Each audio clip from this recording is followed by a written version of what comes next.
శ్రీ సాయినాథాయ నమః. శ్రీ సాయి సచ్చరిత్రము 40వ అధ్యాయం 40th చాప్టర్. ప్రస్తావన దేవుగారింట ఉద్యాపన వ్రతము హేమాడ్ పంత్ ఇంటికి ఫోటో రూపంలో వెళ్ళుట. ఈ అధ్యాయంలో 2 కథలు చెప్పెదను. దహనులో బీబీ దేవు గారింటికి వారి తల్లి ఆచరించిన ఉద్యాన వ్రతమునకు బాబా వెళ్ళుట, బాంద్రాలోని హేమాడ్ పంత్ ఇంటికి హోలీ పండుగ నాడు భోజనముకు పోవుట. ప్రస్తావన శ్రీ సాయి సమర్థుడు పావనమూర్తి తన భక్తులకు ఇహపర విషయములందు తగిన సలహాలనిచ్చు జీవిత పరమావధిని పొందినట్లు చేసేవారిని సంతోషపెట్టును. సాయి తన హస్తమును భక్తుల తలపై పెట్టి తమ శక్తులను వారిలోకి పంపించి భేదభావమును నశింపచేసి అప్రాప్యమును ప్రాప్తింపచేయను. వారు తమ భక్తుల ఎడ భేదము లేక తమకు నమస్కరించిన వారిని ఆదరముతో అక్కును చేర్చుకునేడు వారు. వర్షాకాలంలో నదులు కలిగి సముద్రం వలె బాబా భక్తులతో కలిసి తమ శక్తిని స్థాయిని శిష్యులకిచ్చును.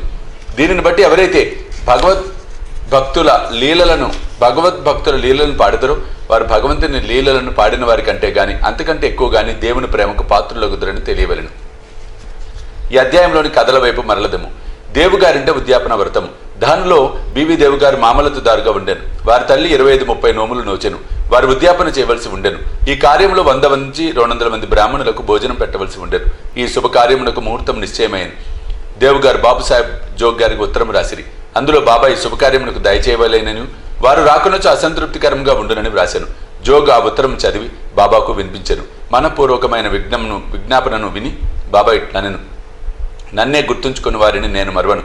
నాకు బండి గాని టాంగా గాని రైలు గాని విమానం గాని అవసరం లేదు. నన్ను ప్రేమతో పిలిచివారి వద్దకు నేను పరిగెత్తుకుపోయి ప్రత్యక్షమయ్యేదను. అతనికి సంతోషమైన జవాబును వ్రాయుము.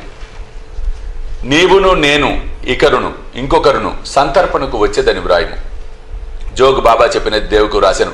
దేవుగారు ఎంతో సంతోషించిరి. కానీ బాబా రాతా రూయి నిమ్గాం దాటి ప్రత్యక్షంగా ఎక్కడికి పోరని ఆయనకు తెలియను.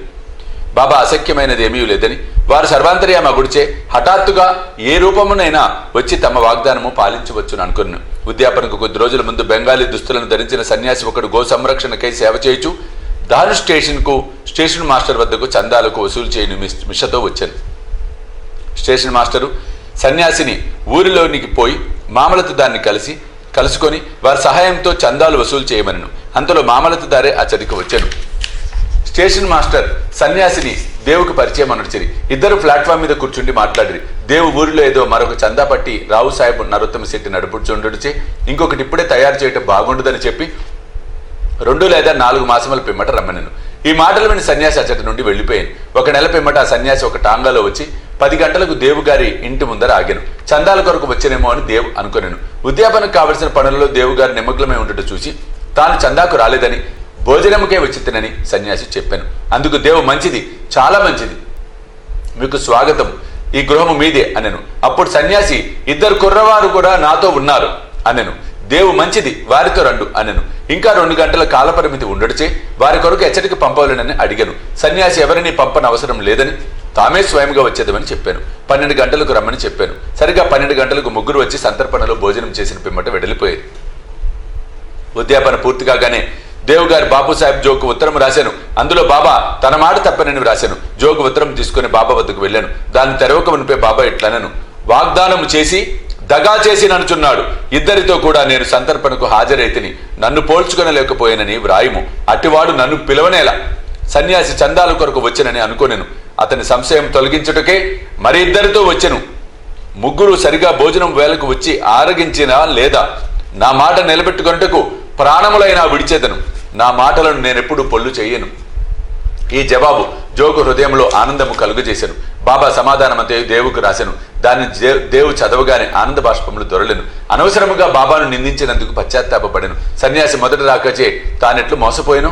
సన్యాసి చందాలకు వచ్చుట, మరిద్దరూ కలిసి భోజనంకు వచ్చేదన్న మాటలు తాను గ్రహించలేక మోసపోవుట మొదలైనవి అతనికి ఆశ్చర్యం కలుగజేశాను.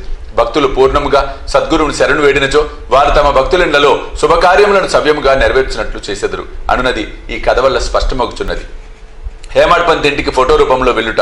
బాబా తన ఫోటో రూపమున సాక్షాత్కరించి భక్తుని కోరిక నెరవేర్చిన మరొక కథ చెప్పేదను. 1917వ సంవత్సరము హోలీ పండగ నాడు వేకోజామున హేమాడ్ పంత్కు ఒక దృశ్యం కనిపించెను. చక్కని దుస్తులు ధరించిన సన్యాసి వల్లే బాబా కనిపించి నిద్ర నుండి లేపి ఆనాడు భోజనమునకు వారింటికి వచ్చేదనని చెప్పాను. ఇట్లు తనను నిద్ర నుంచి లేపినది కూడా కలలోని భాగమే. నిజంగా లేచి చూసేసరికి సన్యాసి గాని బాబా గాని కనిపించలేదు. స్వప్నంను బాగా గుర్తు తెచ్చుకొనగా సన్యాసి చెప్పిన ప్రతి మాట జ్ఞాపకం వచ్చాను. బాబా గారి సహవాసం 7 సంవత్సరముల నుండి ఉన్నప్పటికీ, బాబా ధ్యానము ఎల్లప్పుడూ చేయుచున్నప్పటికీ బాబా తన ఇంటికి వచ్చి భోజనం చేయనని అతడు అనుకొనలేదు. బాబా మాటలకు మిగులు సంతసించి తన భార్య వద్దకు పోయి, ఒక సన్యాసి భోజనంకు వచ్చును కాన కొంచెము బియ్యం ఎక్కువ పోయవలెను అని చెప్పాను. అది హోలీ పండుగ దినము. వచ్చువారెవరని, ఎక్కడి నుంచి వచ్చుచున్నారని ఆమె అడిగాను. ఆమె అనవసరముగా పెడదారి పట్టించక ఆమె ఇంకొక భావన చేయకుండానట్లుగా జరిగినట్లు చెప్పాను. తాను గాంచిన స్వప్నం తెలియజేశాను. షిరిడీలో మంచి మంచి వంటలను విడిచి బాబా తనింటికి ఎందుకు బాంద్రాకు వచ్చునా అని ఆమెకు సంశయం కలిగాను. అందులకు హేమాడ్ పంత్ బాబా స్వయంగా రాకపోవచ్చు, ఎవరినైనా పంపవచ్చు, కనుక కొంచెం బియ్యం ఎక్కువ పోసినచ్చో నష్టం లేదు కదా అనను. మధ్యాహ్న భోజనమునికే ప్రయత్నంలో నీవు చేసిరి. మిట మధ్యాహ్నం సర్వము సిద్ధమాయను. హోలీ పూజ ముగిసెను. విస్తళ్ళు వేసిరి, ముగ్గులు పెట్టిరి. భోజనమునకు 2 పంక్తులు తీర్చిరి. రెంటికి మధ్య పీట బాబా కొరకు అమర్చిరి. గృహంలోని వారందరూ కొడుకులు, మనుమలు, కూతుళ్ళు, కుమార్తెలు, అల్లుండ్రు మొదలగు వారందరూ వచ్చి వారి వారి స్థలములను అలంకరించిరి. వండిన పదార్థములు వడ్డించిరి. అందరూ అతిథి కొరకు కనిపెట్టుకుని ఉండిరి. 12 గంటలు దాటునప్పటికి ఎవరూ రాలేదు. తలుపు వేసి గొండ్లం పెట్టిరి. అన్నశుద్ధాయను, నెయ్యి వడ్డించిరి. భోజనముకు ప్రారంభించుటకు ఇది ఒక గుర్తు. అగ్నిహోత్రునకు శ్రీకృష్ణునకు నైవేద్యము సమర్పించిరి. అందరూ భోజనము ప్రారంభించబోచుండగా మెట్లపై చప్పుడు వినిపించారు. హేమాడ్ పంత్ వెంటనే పోయి తలుపు తీయగా 2 మనుషులు అచ్చట ఉండిరి. ఒకరు అలీ మహమ్మద్, వేరొకరు మౌలానా ఇస్ము ముజావర్. ఆ ఇద్దరు వడ్డనంతయు పూర్తయి అందరూ భోజనం చేయుటకు సిద్ధంగా ఉండటం గమనించి హేమాడ్ పంతును క్షమించమని కోరి ఇట్లు చెప్పిరి. భోజన స్థలము విడిచిపెట్టి మా వద్దకు పరిగెత్తుకుని వచ్చితివి. తక్కిన వారు నీ కొరకు చూచుచున్నారు. కావున ఇదిగో నీ వస్తువు నీవు తీసుకును. తర్వాత తీరుబడిగా వృత్తాంతం తెలియజేసేద్దాం. అట్లనుంచి తమ చంకలోని ఒక పాత వార్తాపత్రికలో కట్టిన పటమును విప్పి టేబుల్ పైన పెట్టిరి. హేమాడ్ పంత్ కాగితము విప్పి చూసేసరికి అందులో పెద్దదేగు బాబా చక్కని పటము కనబడను. అతను మిగులు ఆశ్చర్యపడెను. అతని మనసు కరిగెను. కండ్ల నుండి నీరు కారెను. శరీరము గగురుపాటు చెందెను. అతడు వంగి పటంలో ఉన్న బాబాకు నమస్కరించాను. బాబా ఈ విధంగా తన లీలలచే ఆశీర్వదించనని అనుకొనెను. గొప్ప ఆసక్తితో నీకు ఆ పటం ఎట్లు వచ్చనని అలీని అడిగాను. అతడు ఆ పటం ఒక అంగడిలో కొంటినని, దానికి సంబంధించిన వివరములన్నీ తర్వాత తెలియజేసేదను. తక్కిన వారు భోజనం కొరకు కనిపెట్టుకుని ఉన్నారు. కావున నీవు పొమ్ము. హేమాడ్ పంత్ వారికి అభినందనలు తెలిపి భోజనశాలలోనికి పోయాను. ఆ పటము బాబా కొరకు వేసిన పీటపై పెట్టి వండిన పదార్థములన్నీ వడ్డించి నైవేద్యం చేసి అందరూ భుజించి భోజనం సకాలమున పూర్తి చేసిరి. పటములో ఉన్న బాబా యొక్క చక్కని రూపమును అందరూ చూసి అమితానంద భరితులైరి. ఇదంతా ఎట్లు జరిగను అని ఆశ్చర్యపడిరి. ఈ విధముగా బాబా హేమాడ్ పంత్కు స్వప్నంలో చెప్పిన మాటలను నెరవేర్చి తన వాగ్దానమును పాలించుకునెను.